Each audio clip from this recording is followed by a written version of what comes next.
raba wabibonye.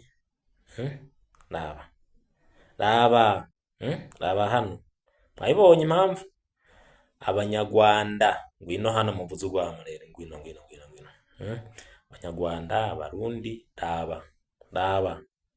raba uyu ni umunyamakuru wo mu Rwanda yambaye ama antibare ari kumwe n'umuvugizi wa M23. Je nahora numva bavuga ngo M23 ni y'abanyarwanda nkabiharira, none abanyarwanda ibi si ivyemezo. Abanyarwanda si ivyemezo ko M23 ari y'abanyarwanda, murabihakana? Harira twumve nibi si ivyemezo se.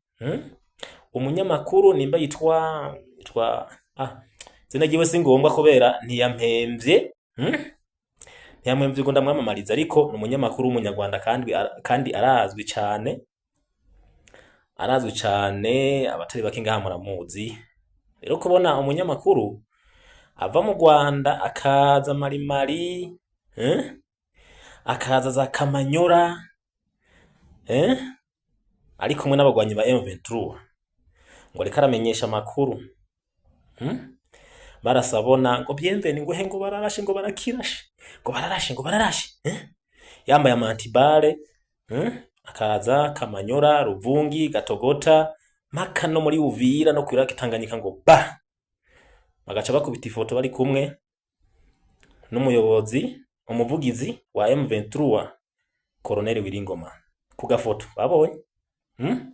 Iyi niyo mpamvu abanyarwanda ibyagiriza ari byinshi, n'inama ya ONU yarayibishigikiye ikavyemeza ko M23 ifashwa n'u Rwanda. Abanyamakuru kuja ku ruhande rumwe bagashikiriza amakuru y'ibiri ku rugamba kugeza aho bafatana amafoto ntivyari bibi, mugabo ku ruhande rumwe mugaca mwifotozanya n'umuvugizi w'igisirikare cyo ku ruhande rumwe ko atifotozanije n'umuvugizi wo ku ruhande rwa Kongo.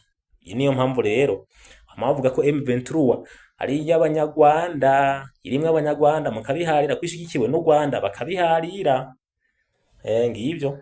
Ngivyo nimumbazi ibindi nimumbazi.